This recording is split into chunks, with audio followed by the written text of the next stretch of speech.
Boa tarde, meus irmãos, a graça e a paz do nosso Senhor e Salvador Jesus Cristo.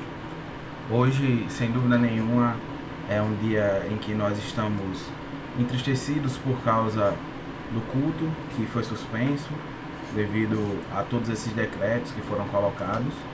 Contudo, algo que eu quero trazer para os irmãos nessa tarde, nessa breve reflexão que nós teremos, é que nós não esmoreçamos, é que nós não nos entristeçamos no sentido de perdermos a nossa alegria, de perdermos a nossa compreensão de que Deus ele está no controle de todas as coisas. Então, se sabemos que até mesmo essa situação está debaixo do controle, está debaixo do domínio do Senhor, nós vamos ter paz. Apesar da tristeza que é comum e que na verdade ela é natural, em se tratando de filhos de Deus, os filhos de Deus se entristecem por não poder cultuar. Contudo, nós temos a certeza de que o Senhor ele jamais nos abandona, ele jamais nos deixa. E para isso, meus irmãos, nós vamos então iniciar orando e depois nós vamos ter uma breve reflexão, uma breve meditação no texto bíblico. Vamos então iniciar orando. Senhor, nosso Deus, nosso Pai, nós te agradecemos, Senhor, por tua mão bondosa, por tua mão misericordiosa que está sobre nós. Nós te pedimos, ó Pai, por esse momento tão difícil, no qual a tua igreja está afastada, Senhor, do culto público mais uma vez. E nós te pedimos, ó Pai, misericórdia sobre nós, misericórdia sobre o nosso país. Te pedimos que dê sabedoria, Senhor, aos governantes para conduzir as coisas da melhor forma, Senhor, não pensando em seus interesses pessoais, mas pensando no bem da população, a população que padece não só por questões econômicas, mas também por questões espirituais, por estar distante de Ti, Senhor. Nós te pedimos, ó Pai, que com a Tua misericórdia, que com a Tua boa mão, o Senhor possa nos conduzir para o fim desse suplício, ó Pai, que tem sido esse momento de pandemia. Nos ajude então, Senhor, a superar isso, confiando no Senhor e saindo então fortalecidos na fé. Assim nós te oramos em nome de Jesus. Amém. Então, meus irmãos, vamos abrir a palavra de Deus no texto, na carta do apóstolo Paulo, carta do apóstolo Paulo aos Romanos. Um texto, na verdade, bem conhecido, que os irmãos com certeza já leram e já devem até ter meditado nesse texto, mas que eu gostaria de compartilhar com os irmãos também. Carta do apóstolo Paulo aos Romanos, capítulo 3, verso 23. Diz assim a palavra de Deus: pois todos pecaram e carecem da glória de Deus. Amém.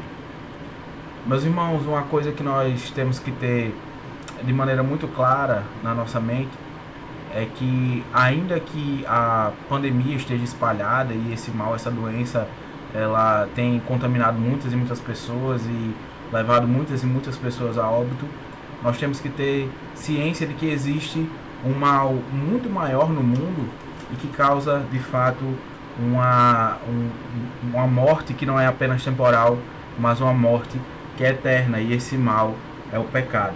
Então, se nós nos preocupamos e levamos a sério toda essa questão em relação à pandemia, devemos nos preocupar e levar a sério o mal que está na nossa alma, o mal que é o pecado. Devemos levar em conta que enquanto a pandemia, o coronavírus, na verdade, ele ainda está em fase de testes em relação à vacinação, que é certo que já começou, mas você tem novas variantes e aí tem se procurado saber qual é a melhor forma, na verdade, de combater o vírus ainda, a forma mais efetiva, mais eficaz, ou seja, não existe ainda algo que seja realmente assim extremamente capaz de combater a doença, tanto que ainda estamos nessa situação. Enquanto isso, em relação ao pecado, nós já temos a resposta. Em relação ao mal que atinge o mundo de maneira muito mais direta e muito pior, nós já temos a resposta. E o apóstolo Paulo, aqui no capítulo 3, verso 23, ele está dando o diagnóstico da doença. Todos pecaram e carecem da glória de Deus. E logo no capítulo 1, ele já fala qual é então o remédio, qual é então a solução, qual é então a única forma de nós sobrevivermos a esse mal terrível que é o pecado. Está lá em Romanos capítulo 1, verso 16, quando ele diz: não me envergonho do Evangelho, porque é o poder de Deus para a salvação de todo aquele que crê, primeiro do judeu e também do grego. Então, meus irmãos, enquanto as pessoas buscam saídas para essa pandemia, nós já temos a saída para aquilo que atinge a nossa alma de forma muito mais direta, de forma muito mais terrível. E claro, eu estou falando isso não para que se despreze um e se valorize o outro, mas para que nós entendamos que sim, nós precisamos cuidar do nosso corpo, mas muito mais devemos estar atentos à nossa alma, ao nosso próprio coração. Nós não podemos desprezar esse cuidado que nós também devemos ter.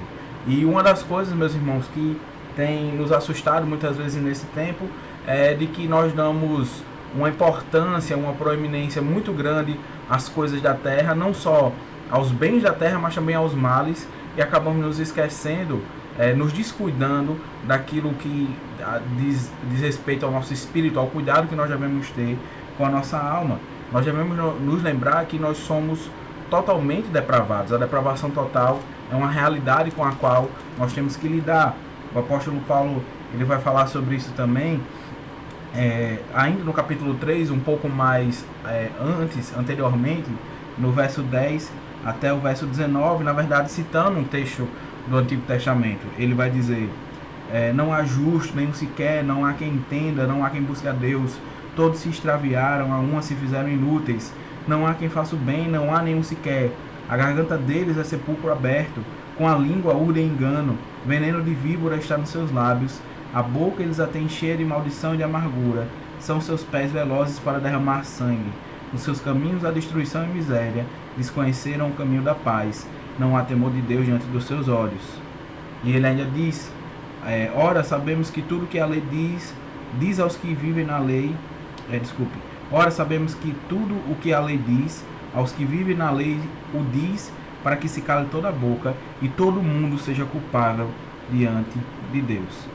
Então, meus irmãos, nós temos de maneira muito clara de que a lei que está na palavra de Deus, a lei que na verdade que já é implantada no nosso coração, na imagem de Deus, e nós conseguimos reconhecer aquilo que é certo, aquilo que é errado, aprendemos aquilo que é certo e aquilo que é errado, e desde crianças nós somos ensinados no caminho da retidão, porque ainda que nós não tenhamos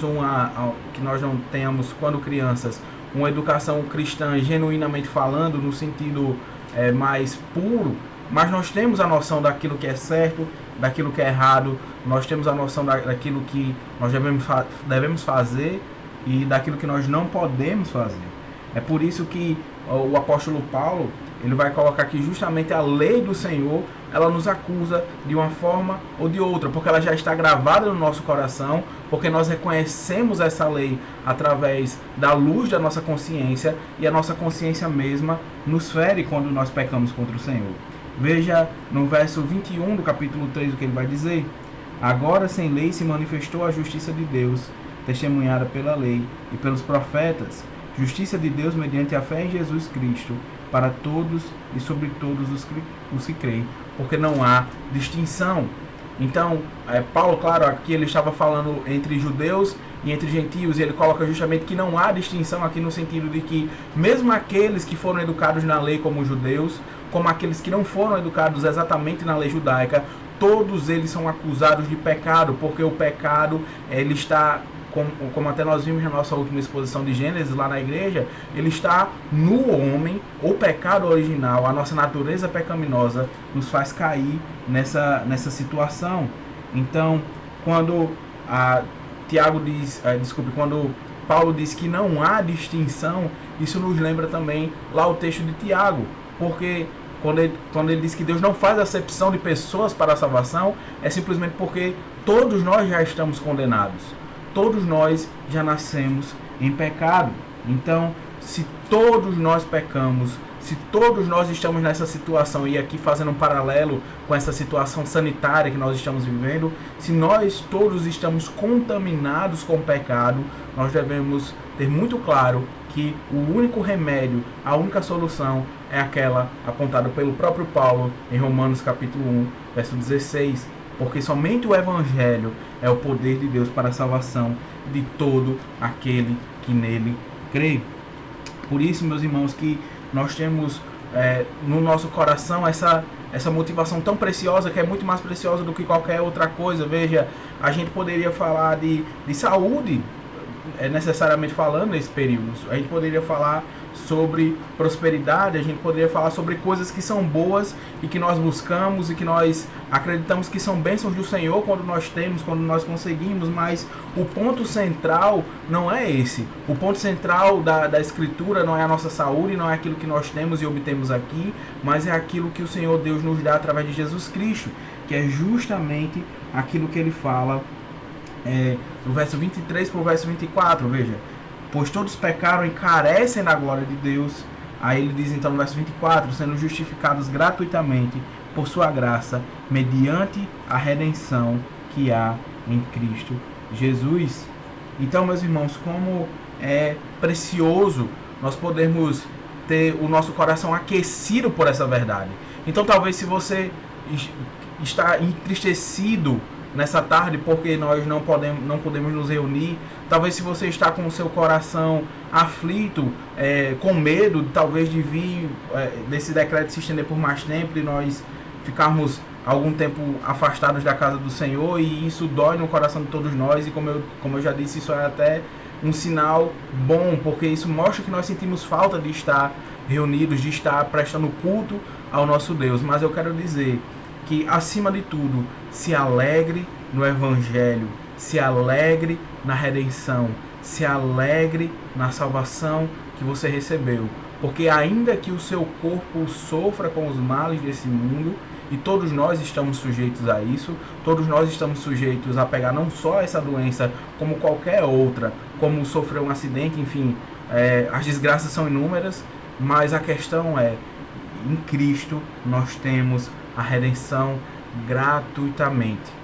Então, eu quero que você lembre dessa verdade, eu quero que você se anime com isso, e que isso sirva não só de consolo para você hoje, mas para que quando nós voltarmos, assim que possível, e se Deus nos abençoar, no próximo domingo nós já estaremos reunidos. Então, se isso acontecer, se nós recebermos já essa bênção maravilhosa de podermos estar na casa do Senhor no próximo domingo, eu estou motivando você a não ficar na sua casa, mas aí adorar esse Deus que te dá a redenção, aí adorar esse Deus que te dá a graça, aí adorar esse Deus que te dá a salvação e que te liberta de um mal muito maior do que qualquer um que você possa enfrentar. Todos pecaram, todos carecem da glória de Deus. E o culto, o momento de reunião, esse momento especial, é o momento no qual a igreja se coloca diante do Senhor e diz: a ti pertence a salvação, a ti pertence, Senhor, meu coração, a minha força, tudo aquilo que eu sou pertence a ti. E nós fazemos isso em conjunto, e isso é maravilhoso. A verdade da salvação, ela não está separada, como alguns até podem imaginar nas suas cabeças, mas essa não é a verdade bíblica. A verdade bíblica é que a verdade da salvação e a verdade da adoração, a verdade do culto estão extremamente juntas, estão intimamente ligadas. Então, que você seja confortado pelo Senhor nessa tarde, através dessa mensagem, e que você seja motivado para que quando os cultos retornarem, você esteja lá junto conosco em adoração. Então, deixa essa mensagem, obviamente, especialmente para os irmãos da Igreja Presbiteriana de Filipe Camarão, como pastor dessa igreja, mas isso se espalha a todos os cristãos na face da terra. Que o Senhor os abençoe, que o Senhor os guarde, e que durante esse tempo de pandemia não deixemos de dobrar os nossos joelhos e orar ao nosso Deus. Deus abençoe a todos vocês.